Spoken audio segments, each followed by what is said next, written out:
Today's class, we're going to look at three objectives. First, we're going to look at incentive systems and motivation systems. So in the last few classes, we've looked at individual motivation with Rob Parson. We've looked at culture. We've looked at empowering individuals. Today, we're going to look at whole incentive systems and motivation systems by looking at hire. The second objective is to look at that in the context of alignment. So first we'll look at the motivation system itself, this one. And then we'll look at it in the context of aligning, the model that we looked at on Saturday about structure, people, tasks, and the role of the systems in the middle to do that alignment. The third thing we're going to do is look at what's universal and what's culturally specific. Okay, so just at this point in the class, what do you think? Is the system that you read about in the hire case, would it only work in China? Yes or no? All right. And Flora says it doesn't even work in China. Okay, so maybe it's not. Maybe it has nothing to do with culture whatsoever. All right, but that's the question that we're going to turn to towards the end of the class. So that's where we're at, and we're going to start by looking at the company of hire. All right, so if we're going to look at hire's motivation systems, first we need to look at hire itself.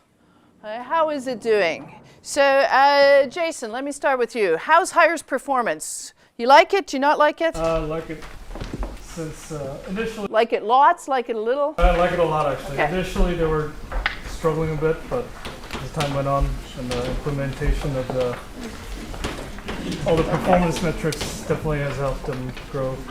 Okay, so tell me what makes you happy. What do you like about how they're doing? That everybody's being held accountable from top to bottom. Okay, so that's not what an analyst would probably look like, but we'll come back to that in the system. But if you're just looking at the performance of the company, what do you like? Let's see. They have a lot of diversity in terms of their product offerings. Okay, good. Yeah. So they're not just relying on one category. They start with fridges, but then they go to a lot of other things. What else? And their profit has significantly increased over the years. Good. And the profit increase comes from, and there are only two places it can come from, revenues and costs. How are they doing on revenues? Revenues are doing actually better.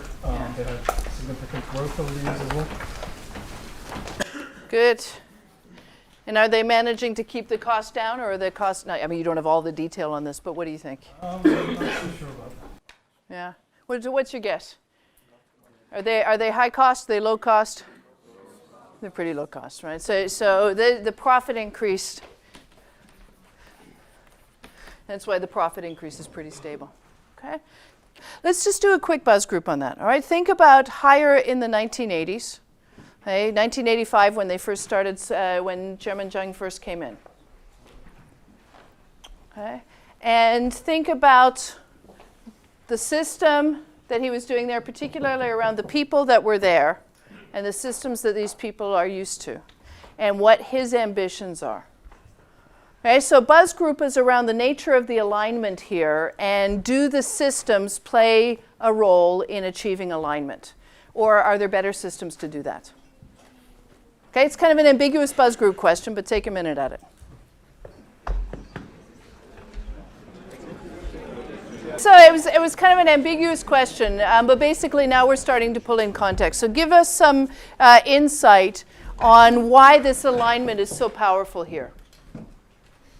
Okay, Jun. I don't think my answer is a proper answer for this, but honestly, I think that system can work, what kind of system it is. Because in China, there are so many supply labor, but very short demand. The demand is short compared to supply. So that kind of system is not only unique for hire; it's pretty common in every Chinese manufacturer. So it's possible to push the workers to extreme. I visited Foxconn factory a lot because I was working for Nokia, and actually it was more harsh than that because they actually had sensors in the corridor to make workers faster to the bathroom. It's really, really harsh. So I think basically they can work because of the market condition they have, labor market condition. Okay, so we have high unemployment, and so people are willing to put up with a lot. How well does higher pay? Do you know, Michael, do you know how well does higher pay? It's at a local salary average, I think, just local. But maybe it's just beyond the local salary average. But definitely it's below the wage paid in Shanghai or Beijing, this big city. Below the wages in Shanghai or Beijing, but they tend to be a little bit higher than local. Yes. Right, so they're okay wages. They're not great wages, but they're okay. They actually have quite low staff turnover. So even when people become more skilled, they stay. So, but absolutely. Okay, so high unemployment, but I wouldn't say that's a wrong answer. They can get away with it, right? How does the high unemployment fit in with the motivational systems we're talking about here? Guillaume? I think the whole system is based, we put some nice wording there, but it's all based on one of the fundamental drivers of people is fear. It's fear of losing your job. So it's all designed to create fear, this sense of urgency. And I think that translates or either supports the type of product. You get just a very boring functional machines with no extra features, which is what you drive to these incentives. Okay, so it's and both fear and its opposite, so pleasure of some kind, are motivators, right? So we've talked about recognition, humiliation. Okay, is the flip side of that. Having a job, losing a job is the flip side of that. It's very closely tied to this. All right, so this system, Guillaume's position is that this system is based entirely on fear. Emily, you agree? No, we disagree. We like the system because, from two aspects. First, for manufacturing companies, especially tire, its overall strategy is cost leadership. And have a system like this to have more structure, more routine, you write down the cost curve. Therefore, hire is more it's right on the cost leadership strategic initiative. And therefore more competitive, therefore offer more job opportunities, and therefore more growth. If without this, if you look at other Chinese manufacturers who might not be doing so well, the job security is not there, and when the company is losing, I would assume employee morale also drops. The other aspect we talk about is hire is also in China, and in the case, there are two problems with the Chinese perceived with working culture. One is hierarchy, and the other is very deep interpersonal network. With this system, what we talk about, actually the bottom subordinates, you can also influence your boss. If you make a mistake, your boss also pay for it. That's going against it. Yeah. That's actually towards the right direction. And also the high deep personal leadership, that's also people call it guanxi. This is where without this system, there's no transparency. There's no, employees don't know where to go, and all decisions are made behind doors. So with this, it's going against the negatives and towards the positive. So I think you have to compare with the system and without the system. And without the system, it could be much, much worse. And this system actually drives towards profitability and jobs security, everything. So we like it. If I just may say something, Yes. I don't think we disagree. We just take different things. I don't think this was the system is very efficient, but what I think is it's based on fear. And now, effectively, it drives the business model very efficiently, and this is probably the right system for this kind of. But I think what Emily is saying is the system without this was also based on fear, but a different kind of fear. But I don't even agree with the system is based on fear. It's because with the system, there's transparency and there's clear goals where the assembly line workers can be promoted. How is getting promotion and higher pay is based on fear. I mean, it's just. I can be very transparent and it's not antithetic. You can be very transparent and you can threaten people very transparently. And To me, getting a higher pay and a higher position is a positive, not a negative. I'm not sure. Maybe we have to call it. Well, and I'd like I see Thomas and Isaac, but I'd like to hear from a few more of the Chinese people about how this would be perceived in the Chinese culture, especially of the 1980s to 90s. Yeah, Arthur? I think some other my colleagues already touched upon this. That you need to look at the bigger environment, the social environment, and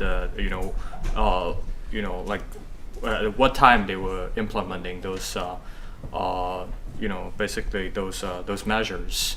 If you look at the bigger environment, you're talking about the people are not having, or did not have a clear ownership of their roles and responsibilities. Did not appreciate the value of efficiency, competition, and transparency, and did not fully understand the rule of market economy, how you're going to cut costs and increase performance. So under those circumstances and implement those rules is actually try to simulate the market rules within the entity, try to motivate everyone. I think it's more than fear, definitely. In 1985, this is the year I just was born, so 30 years.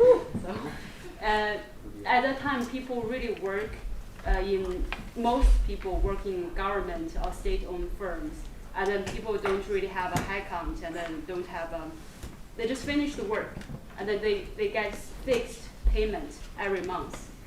So for hire this company, they really have to change it. That's why the system is kind of hard for people to see it. But if you want to make a big change, you do need a really strict system in order to push people from original position to where you want to go now. And also, this is something I personally really think this is the first brand, which is Chinese brand, can represent in the world, and then also go abroad to sell and make revenue. It's really something for the workers and also for for the CEO as well. This is what make difference how people work, the passion every day. Yeah, there's a lot of pride associated with working here.